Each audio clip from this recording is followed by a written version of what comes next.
បាទសួស្តីបងប្អូនទាំងអស់គ្នាអញ្ចឹងថ្ងៃនេះខ្ញុំមកបង្ហាញបងប្អូនអំពីរបៀបបដូរលុយក៏ដូចជាភ្ជាប់គម្រោង097បាទបងប្អូនដែលគាត់ចង់បានអ៊ីនធឺណិតច្រើនណាឥឡូវខ្ញុំបង្ហាញបងប្អូនអំពីរបៀបយើងបដូរ1រៀលកន្លះបាទអញ្ចឹង1រៀលកន្លះហ្នឹងគឺបានចំនួនអ៊ីនធឺណិត15 GB បងប្អូនហើយយើងអាចទេបាន100នាទីនិងអាចផ្ញើសារក្នុងប្រព័ន្ធបាន100សារដែរ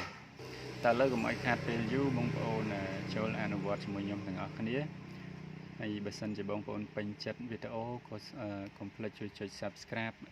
ដើម្បីទទួលបានវីដេអូថ្មីៗក៏ដូចជាគន្លឹះថ្មីៗដែលខ្ញុំទទួលបានអញ្ចឹងបាទមុននឹងយើងភ្ជាប់ក៏យើងត្រូវការផ្ដាច់គម្រោងចាស់សិនណាបងប្អូនដោយសារបើយើងអត់ដឹងផ្ដាច់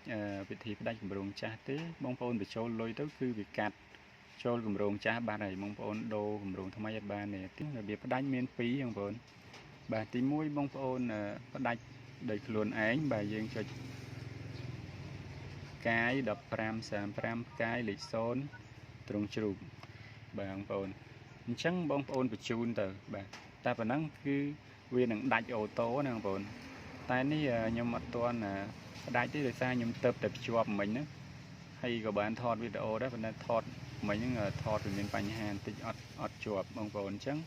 ខ្ញុំថតវីដេអូថ្មីអញ្ចឹងនេះគឺជារបៀបផ្ដាច់ទី1បងប្អូនហើយបើសិនជាមួយវិធីទៀតបងប្អូនអត់ច្បាស់ថាមិនដឹងថាទូរស័ព្ទបងប្អូននៅជាប់គម្រោងអីផ្សេងទៀតអត់អញ្ចឹងបងប្អូនតែទៅឆែកឲ្យក្រុមហ៊ុនគេឆែកមើលឲ្យណាបងប្អូនបាទឆែកមើលឲ្យគឺយើងទេឲ្យក្រុមហ៊ុនយើងទេទៅក្រុមហ៊ុនគឺ1204បាទអញ្ចឹងយើង call ទៅ097ឥឡូវគឺទេទៅ1204វិញលែងទេទៅ1777ណាបាទវាផ្លាស់ប្ដូរចាប់ពីគេឲ្យចុះតាក់ញៀនបានហ្នឹងគឺវាប្ដូរតាំងរបៀបឆែកលេខបាទអញ្ចឹងយើងចុចបញ្ជូនបងប្អូននេះបាទបន្ទាប់ពីបញ្ជូនហើយបងប្អូនបាទចុចសំឡេង speaker នេះមួយមកក៏បានឲ្យឮកាន់តែច្បាស់បាទអញ្ចឹងគេឲ្យចុចលេខ1នេះបងប្អូននេះចុចនេះមកទាំងលេខហ្នឹងគេឲ្យចុចលេខ1ភាសាខ្មែរបើលេខ2អង់គ្លេសអញ្ចឹងបងប្អូនយើងជាខ្មែរយើងស្ដាប់ភាសាខ្មែរសិនទៅបាទចុចលេខ0ដើម្បីជួបជាមួយភ្នាក់ងារបម្រើគេអូខេឃើញបងប្អូនអញ្ចឹង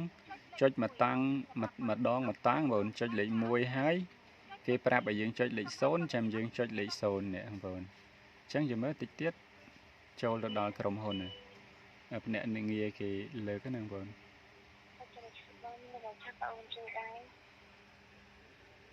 បាទឃើញបងប្អូនអញ្ចឹង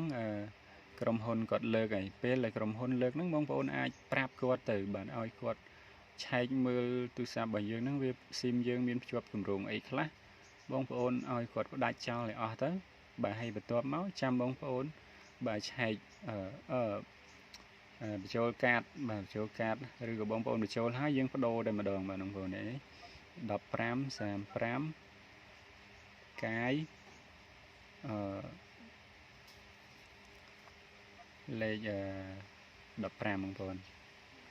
អញ្ចឹងយើងភ្ជាប់គម្រោងថ្មីបងប្អូននេះអាហ្នឹងហើយយើង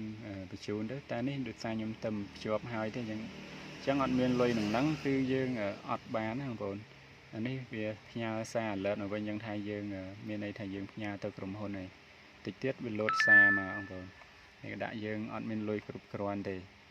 អញ្ចឹងខ្ញុំបង្ហាញបងប្អូនរបៀបឆែកវិញដោយសាររបស់ខ្ញុំនេះខ្ញុំទើបតែបដូរមិញអត់ទាន់បានប្រើទេអញ្ចឹងយើងឆែកលុយបាទឆែកលុយយើងចុចកាយ097ក៏បានបាទយើងចុចទៅកាយ097មកយើងបញ្ជូននោះក៏បានដែរហើយមានវិធីមួយទៀតបាទអានេះវាប្រាប់តែគម្រោងរបស់យើងណាបងប្អូនគេប្រាប់ថាយើងភ្ជាប់1រៀលកន្លះបាន 15G ប៉ុន្តែយើងអត់ទាន់ដឹងអូខេនេះអត់ទាន់ដឹងថាវានៅសល់ប្រមាណអ៊ីនធឺណិតយើងនៅសល់ប្រមាណទេអញ្ចឹងឃើញមិនផ្ទុះបងប្អូនឃើញសារវាលោតមកទៅបាទអញ្ចឹងយើងបើកសារនឹងមើលមកនេះបាទយើងឆែកមើលក្រោមគេបាទនេះបងប្អូននេះក្រោមគេមានន័យបាទចំនួនអ៊ីនធឺណិតរបស់យើងវាបាននៅសល់នេះ 15G 15368វាស្មើនឹង 15G ចិត្តកន្លះបងប្អូនអញ្ចឹងបងប្អូនមិនមែនបានតែ 15G ណា1រៀលកន្លះហ្នឹងបានលើស 15G ទៀតបងប្អូនអញ្ចឹងបងប្អូនប្រើសឹងតែអញ្ចឹងថាឲ្យក្មេងៗមើលមួយសេរីណាបងប្អូនមួយអាទិត្យហ្នឹងបើបងប្អូនខ្លះគាត់បញ្ចូលឲ្យកូនគាត់លេងតែអញ្ចឹងទៅគាត់ត្រូវការអ៊ីនធឺណិតច្រើនដើម្បីឲ្យមើលណាបាទហើយមួយវិធីទៀតបងប្អូនចុចផ្កាយ1535ផ្កាយ097បាទវាដូចតែគ្នាណាបងប្អូនអញ្ចឹងវានឹងលោតសារដូចគ្នាបងប្អូនលោតសារមកម្ដងមួយដូចគ្នាបាទទី1គឺវាលោតប្រាប់យើងភ្ជាប់គម្រោង data អស្ចារ្យហើយបន្តិចទៀតវានឹងលោតសារមកមួយនៅលើនេះទៀតបាទអញ្ចឹងបើសិនជាបងប្អូនអ្នកគេបងប្អូនវាលោតសារមកលុយអីយើងប៉ុន្មានវានឹងប្រាប់ហើយមួយទៀតសម្រាប់បងប្អូនដែលគាត់អត់ទាន់ចេះបញ្ចូលលុយណាភាគច្រើនគឺចាស់បាទលោកតាលោកយាយអីហ្នឹងគាត់អត់សូវអត់ទាន់ដឹងទេអ្នកខ្លះអញ្ចឹងគាត់ចុចនេះផ្កាយ197ផ្កាយហើយលេខកូដបងប្អូនលេខកូដជាស្រ័យបាទប៉ះកន្លែងទេបាទផ្កាយ197ផ្កាយហើយនឹងលេខកូដនៅក្នុងកាតរបស់យើងបងប្អូននេះហើយយើងចុចត្រង់ជ្រូកហើយយើងបញ្ជូនទៅបងប្អូនអាហ្នឹងវាលោតមកហើយអូខេអញ្ចឹងកុំឲ្យវីដេអូវែងពេកអរគុណច្រើនបងប្អូនបាទជួបគ្នាវីដេអូក្រោយទៀតអរគុណច្រើន